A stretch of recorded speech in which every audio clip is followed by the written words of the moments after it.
It's good to see you. Chào mừng các bạn đã quay trở lại với kênh YouTube Moony Fabulous. Và trong video hướng dẫn nấu cái món ăn keto ngày hôm nay, Moon sẽ hướng dẫn các bạn làm món cơm chiên thịt xông khói keto. Và nếu như bạn nào còn chưa biết làm món này thì hãy xem đến hết video này nha. Và bây giờ thì chúng ta cùng nhau bắt đầu thôi. Đối với món cơm chiên thịt xông khói keto thì Moon sẽ chuẩn bị những nguyên liệu chính như sau: một búp bông cải trắng,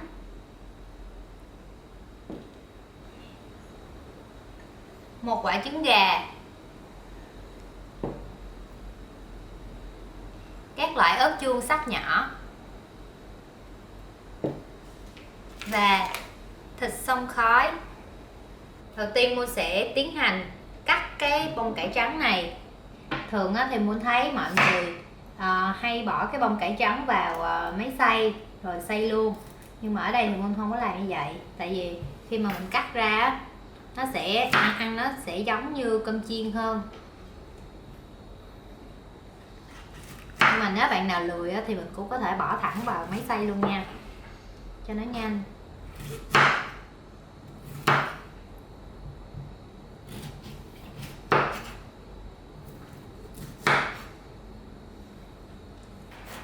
Mỗi lần băm cái bông cải trắng này đúng cực luôn á mọi người, nó văng tùm lum, nó văng mà dơ bàn luôn á. Cắt xong là phải đi dọn dẹp lại cái bàn.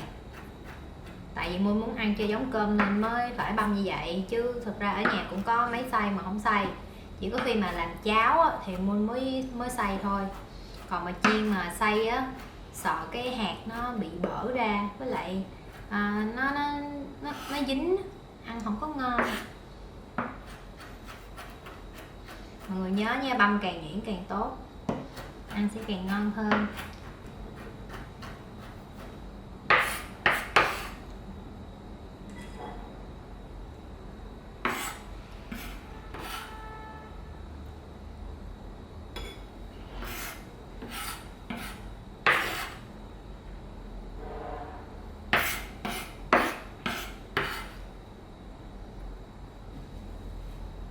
Và đây, Moon đã sắc xong bông cải trắng rồi.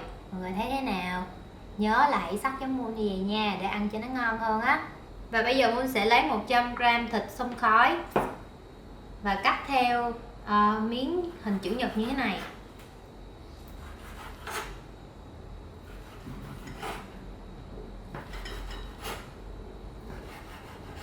Tiếp theo là mình sẽ bỏ thịt.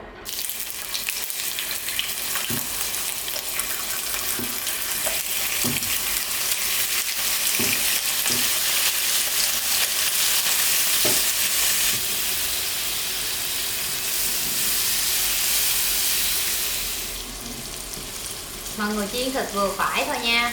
Nếu mà chiên lâu quá thì cái thịt nó bị cứng sẽ không ngon.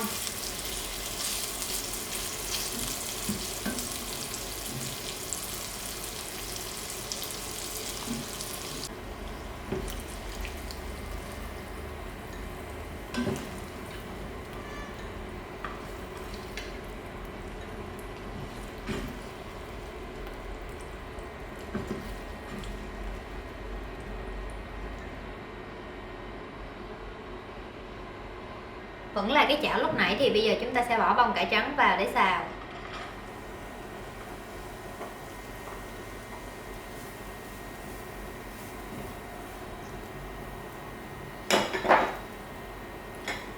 Tiếp tục chúng ta sẽ cho chén ớt chuông vào.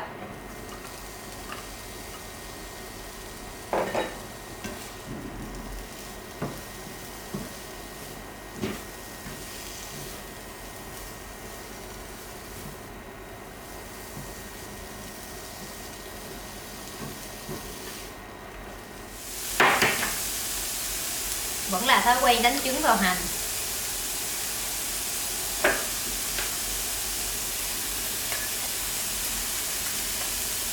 Hôm nay mua ra một trứng thôi, tại vì đã có 100g thịt rồi.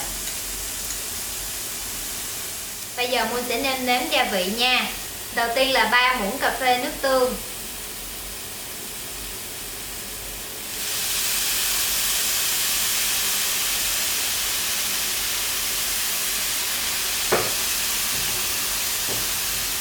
phê nước mắm.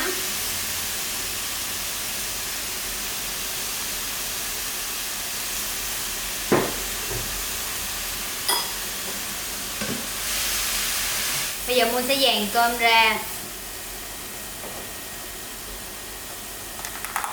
và cho một tí hành tím,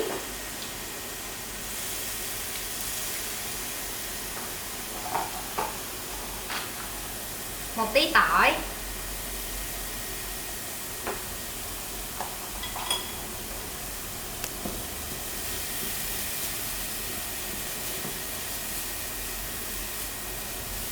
và bây giờ Moon sẽ cho trứng vào.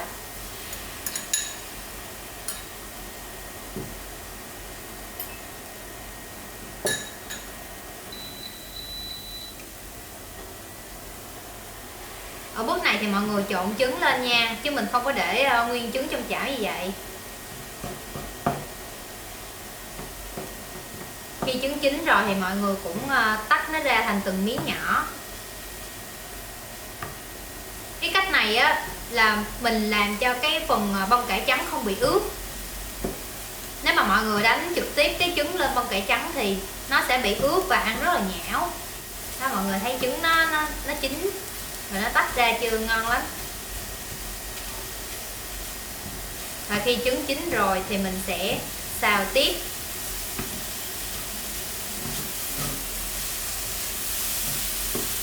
Thơm quá. Rắc thêm một miếng tiêu. Phần cơm chiên keto đã xong, bây giờ Moon sẽ cho ra dĩa nha. Đó, mọi người thấy có giống cơm chiên thiệt không? Chứ nhìn là thấy hấp dẫn và muốn ăn liền rồi đó.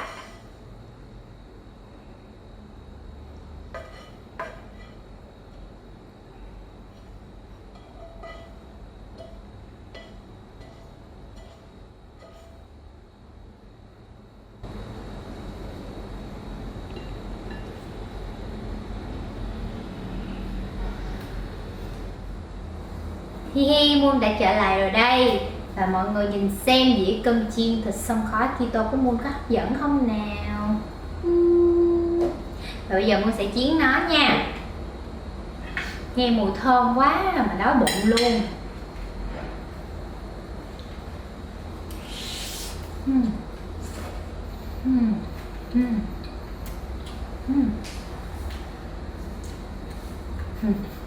Tự làm tự khen ngon luôn mọi người.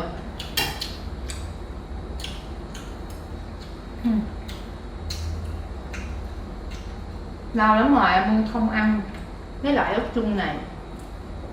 Tự nhiên hôm nay đi siêu thị á, thấy người ta có bán sẵn một cái khay ớt chuông, ớt có 3 loại ớt luôn, cho nên là mua về xong rồi suy nghĩ làm cái món này.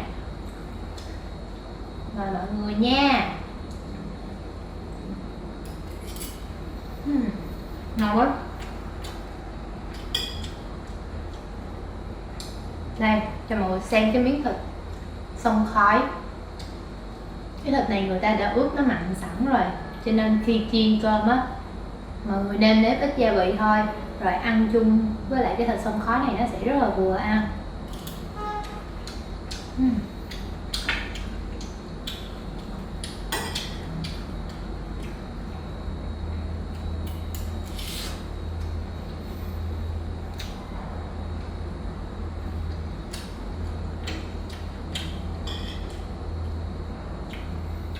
Thêm một muỗng nữa, một muỗng đầy luôn.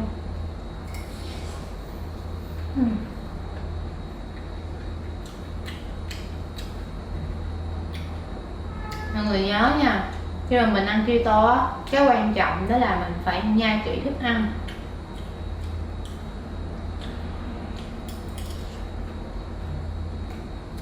Cái việc nhai kỹ vậy á, nó sẽ một phần giúp cho mình tiêu hóa tốt nữa.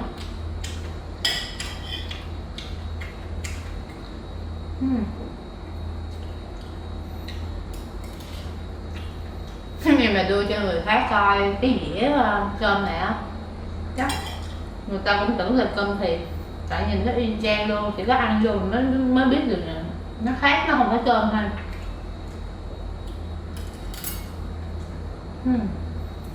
nhiều người nghe tới cái hai chữ ăn kiêng á là người ta sẽ nghĩ tới cái chuyện là nhịn ăn, nhưng mà khi mà tụi mình đã theo chế độ keto này rồi á, mình thấy ăn đúng ngon luôn. Nếu mà do mình siêng và tự nấu ra á, thì rất là ngon.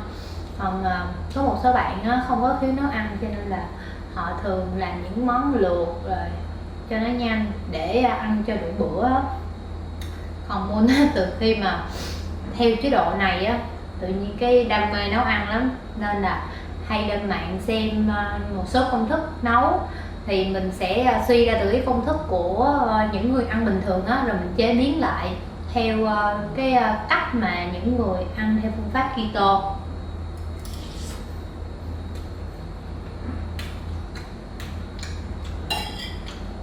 Khi muốn chế biến xong mới thấy ngon, cho nên là mới quyết định làm cái kênh này để chia sẻ với mọi người một số công thức nấu ăn ngon cho mọi người giảm cân mà có động lực, không phải là ăn những món luộc nó sẽ rất là ngán, nhiều khi ngán quá mọi người bỏ cuộc nữa.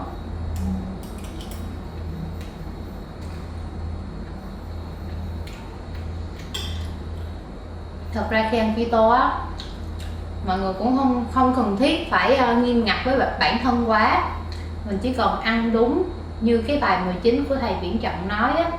Thầy có ghi một cái bài đó rất là đầy đủ, ghi những cái gì mình nên ăn và những cái gì mình nên tránh, thì mọi người cứ ăn đúng theo bài đó là được, chứ không cần thiết phải một ngày ăn một bữa hay là nhịn ăn gì đâu. Nếu mà mọi người có muốn làm món ăn nào á thì hãy comment ở phía dưới nha, để Moon nghiên cứu xong rồi Moon sẽ làm cho mọi người và bày cho mọi người cái công thức đó.